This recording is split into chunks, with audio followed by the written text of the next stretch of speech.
تقریباً 400 ساڑھے 400 سال اس کا زمانہ رہا ہے۔ اس وقت میں آپ سے پوچھتا ہوں، مکہ شریف دنیا میں تھا یا نہیں تھا؟ مدینہ شریف دنیا میں تھا یا نہیں تھا؟ اس وقت بھی مکہ شریف برحق تھا یا نہیں تھا؟ مدینہ شریف برحق تھا یا نہیں تھا؟ سارے ائمہ، قاضی، خطبا سب کے سب اہل سنت والجماعت حنفی تھے۔ عباسیوں کے بعد سلجوقی آئے، کٹر حنفی، تقریباً 200 سال ان کا دور رہا۔ میں کسی کو برا نہیں کہتا، لیکن اتنا عرض کروں گا کہ دولت عثمانیہ میں تاریخیں اٹھا کر دیکھے، حج کے امیر حنفی، ائمہ مساجد حرمین شریفین کے حنفی، 450 سال کے پورے زمانے میں تاریخ سے ایک حوالہ کوئی دکھا دے کہ امام نہیں، خطیب نہیں، کوئی خاص روز مکے کی گلی کا غیر مقلد گزرا ہو۔ تاریخی حوالہ چاہیے ہمیں۔ 200 سال سے سلجوقی دور ہے، 200 سال خوارزمیوں کا دور ہے۔ اس 400 سال میں بھی وہاں 4 مسلح جو انہوں نے قائم کیے، حنفیوں نے خود، حنفی، شافعی، مالکی، حنبلی، 5واں کوئی مسلح وہاں نہیں تھا۔ اس زمانے میں مکہ شریف تھا یا نہیں؟ جی، ایک وہ دوست مجھے کہنے لگا، اللہ کا شکر ہے پہلے 4 مسلح تھے، اب 1 ہو گیا۔ میں نے کہا یہ 4 تھے، آپ کا اس وقت بھی نہیں تھا، اور جب 1 ہوا تو آپ کا اس وقت بھی، جب 4 تھے اس پر بھی تراویح 20 ہی پڑھی جاتی تھی، جب 1 ہے اس پر بھی تراویح 20 ہی پڑھی جا رہی ہے، تو بھی آپ کو اس سے زیادہ آپ کا تو اس وقت تھا نا آج۔ تو یہ جو نفاذ کیا سلجوقی خوارزمی حکومتوں نے دین کا، کیا یہ خلافت راشدہ کی وراثت ہے یا نہیں؟ اس کے بعد تقریباً 450 سال دولت عثمانیہ رہی ہے، جس کو ترکی خلافت کہا جاتا ہے۔ حنفی اور 4 قاضی انہوں نے مقرر کیے، حنفی، شافعی، مالکی، حنبلی۔ 450 سال تقریباً ان کا زمانہ ہے۔ سارے قاضی ان مذاہب اربعہ کے تھے۔ کسی ایک عدالت کا چپراسی غیر مقلد ہو، ہمیں آج تک تاریخ میں حوالہ نہیں ملا۔ قاضی تو خدا چپراسی کو غیر مقلد رکھا۔ تو اب اس سارے دور میں مکہ شریف تھا یا نہیں؟ مدینہ شریف تھا یا نہیں؟ وہ 4 مذاہب کے آج حنبلی مذہب۔ تو ہم اہل سنت والجماعت حنفی مسلک سے تعلق رکھتے ہیں۔ جب ہم اپنے آپ کو اہل سنت کہتے ہیں، نبی پاک سے تعلق جوڑتے ہیں، والجماعت کہتے ہیں، صحابہ سے تعلق جوڑتے ہیں، حنفی کہتے ہیں امام صاحب رحمۃ اللہ علیہ سے تعلق جوڑتے ہیں۔ نبی سارے برحق، کہہ دو نبی سارے برحق، لیکن ہمارے نبی سب سے افضل۔ دلائل تو بہت سے ہیں، ایک دلیل عرض کرتا ہوں۔ صحابہ نے خود حضرت پاک سے ایک دن پوچھا کہ عیسائی کہتے ہیں عیسیٰ علیہ السلام افضل، یہودی کہتے ہیں موسیٰ علیہ السلام افضل۔ حضرت نے فرمایا کہ اللہ نے یہ شان مجھے عطا فرمایا ہے کہ حضرت دلیل کیا ہے؟ فرمایا وہ ایک قوم کے نبی تھے، میں ساری دنیا کا نبی بن کے آیا ہوں۔ دیکھو عقل بھی مانتی ہے۔ ایک آدمی نے ایک شہر میں 2 مسجدیں تعمیر کرائی، جتنے لوگ اس میں نمازیں پڑھیں گے، جتنا ان کو ثواب ملے گا اس کو بھی ملے گا یا نہیں ملے گا؟ اور دوسرے آدمی نے ہر ملک میں مسجد تعمیر کروائی، تو اس کا ثواب زیادہ ہوگا یا نہیں ہوگا؟ دنیا کے جس ملک میں امام صاحب کی تدوین کے مطابق نماز پڑھی جا رہی ہے، جتنا ثواب ان سارے نمازیوں کو ملتا ہے، امام صاحب کو پہنچ رہا ہے یا نہیں پہنچ رہا؟ تو جس طرح باقی نبی ایک علاقے کے نبی تھے اور ہمارے نبی عالمگیر نبی ہیں، باقی امام تینوں ایک دو علاقوں میں ان کے مقلدین ملتے ہیں، لیکن جس امام کے مقلدین دنیا کے ہر ملک میں ملتے ہیں وہ صرف اور صرف سیدنا امام اعظم ابو حنیفہ رحمۃ اللہ تعالی ہے۔ میں ایک بات اور آپ سے پوچھتا چلوں کہ یہ قرآن پاک مکہ مدینہ میں نازل ہوگا نا؟ کیا صرف مکے مدینے والوں کے لیے آیا تھا یا ساری دنیا کے لیے آیا تھا؟ کیا خیال ہے؟ اس کو ساری دنیا میں پہنچنا چاہیے تھا یا نہیں؟ پہنچ چکا ہے یا نہیں؟ اب سوال یہ ہے کہ کنہوں نے پہنچایا؟ شافی آج ہوائی جہاز کے دور میں بھی ہر ملک میں نہیں پہنچ سکے۔ آپ کے ذرا میں کتنے ملک ہیں شافی کی حضرت؟ مالکی آج ہوائی جہاز کے دور میں بھی اگر آپ کو کہیں نظر آئیں گے تو آپ کی تبلیغی جماعت کے ساتھ ایک آدھ چلتا پھرتا نظر آئے گا، لیکن ان کے مدارس آپ کے علاقوں میں نہیں ہے۔ حنبلی آج ہوائی جہاز کے دور میں اور حکومت پر ہوتے ہوئے بھی ہر ملک میں اپنے مدرسے قائم نہیں کر سکے۔ حنفیوں نے اس زمانے میں پوری دنیا میں خدا کا کلمہ پہنچایا، خدا کا قرآن پہنچایا، نبی کی سنت پہنچائی، جب سینکڑوں میلوں تک راستے میں پانی نہیں ملا کرتا۔ ساری دنیا میں قرآن پہنچنا ضروری تھا اور پہنچ بھی چکا، لیکن آپ کسی ملک کی تاریخ اٹھا کر دیکھیں کہ کون لے کر آئے قرآن، تو آپ کو ایک ہی جواب ملے گا، اہل سنت والجماعت حنفی۔ کون لے کر آئے؟ اگر اہل سنت والجماعت حنفی غلط ہے تو پھر ابھی تک نبی کا دین ساری دنیا میں پھیلا۔ هو الذی ارسل رسولہ بالہدی ودین الحق لیظہرہ علی الدین کلہ۔ مشرکین عرب پر حضرت پاک کی زندگی میں دین غالب آ گیا، وہ مغلوب ہو گئے۔ خلافت راشدہ میں کیسر و کسریٰ یہود و نصارہ پر دین غالب ہو۔ ہنود، بدھ مت، جین مت، یہ بھی دنیا کے مشرق کے بہت بڑے مذاہب تھے۔ سنن نسائی شریف دوسری جلد میں باب غزوۃ الہند موجود ہے کہ ہندوستان کے فتح کی پیشگوئی حضرت نے فرمایا ہندوستان کے فتح کرنے والے اور عیسیٰ علیہ السلام کے جہاد کرنے والوں کا ایک ساتھ ذکر فرمایا۔ تو ہندوستان کے فاتح آپ تاریخ اٹھا کر دیکھیں، سلطان محمد محمود غزنوی کون تھا؟ حنفی۔ محمد والی کون تھا؟ حنفی۔ سارا مونیا خاندان کون تھا؟ حنفی۔ سارا تولک خاندان کون تھا؟ حنفی۔ سوری خاندان کون تھا؟ حنفی تھے سارے۔ تو جن کے بارے میں یہ پیش گوئی، جیسے ہم یہ کہتے ہیں کہ بیت المقدس کے فتح کی پیش گوئی حضرت فاروق اعظم رضی اللہ عنہ کے ہاتھ پر پوری ہوئی، نبی کا معجزہ بھی ظاہر ہوا اور حضرت عمر کی صداقت بھی ثابت ہوئی، تو فتح ہند جو ہے اور فتح سندھ، اس کی پیش گوئی حنفیوں کے ہاتھوں پر پوری ہوئی، خدا کے پیغمبر کا معجزہ بھی ظاہر ہوا اور حنفیت کی صداقت بھی۔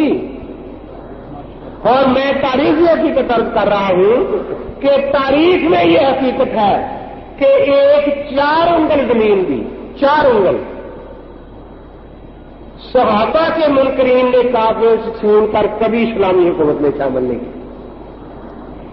حدیث کے منکرین نے 4 انگل زمین بھی، تاریخ نہیں بتاتی کہ کافروں سے چھین کر اسلامی حکومت میں شامل کی ہو۔ فقہ کے منکرین نے 4 انگل زمین بھی، کافروں سے چھین کر اسلامی حکومت میں شامل نہیں کی۔ یہ جو 1200 سال تک دنیا میں اسلامی حکومت کا غلبہ رہا، وہ صرف اور صرف حنفیوں کی وجہ سے۔ تو جس طرح دین کا لانا اور اس کا پھیلانا آپ کے مقاصد میں تھا، دین کے نفاذ میں خلفائے راشدین کے وارث حنفی، دین کے پھیلانے میں پاک پیغمبر کے وارث حنفی ہیں۔ دنیا کے ہر کونے میں حنفی پہنچے اور انہوں نے جا کر کالا کالا رسولوں کی گونج ساری دنیا میں پہنچائی۔ اب بعض حضرات کی طرف سے عجیب و غریب سوالات ہوتے ہیں۔ میں کراچی میں بیٹھا تھا، 100 پڑھے لکھے آدمی آ گئے، جن میں وکیل تھے، 1-2 کوئی پروفیسر تھے، آ کر بیٹھ گئے کہ مول صاحب ہم سخت پریشان ہیں۔ میں نے کہا اللہ بچائے پریشانی سے، جو بھی بڑوں کو چھوڑتا ہے پریشان ہوتا ہی ہے نا، پریشانی تو ہوتی ہے پھر۔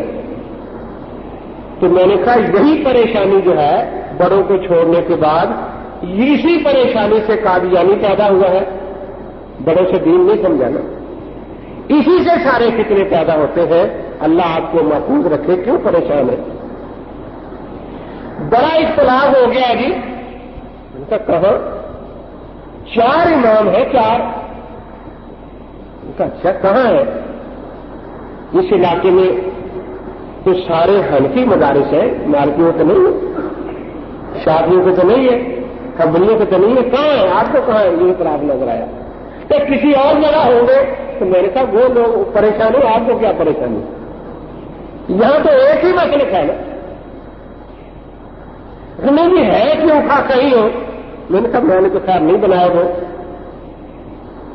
لیکن آپ پڑھے لکھے آدمی کچھ سوچ سمجھ کے فیصلہ کر کے آئے ہوں گے نا کہ جی ہاں، ان کا کیا کہ 4 کو چھوڑ دو۔ اچھا پھر جلدی نہ کرنا ذرا، یہ کیوں؟ میں نے کہا یہ 4 کا اختلاف ہے نا، اور کو قرآن کی قراتوں میں 7 کا اختلاف ہے،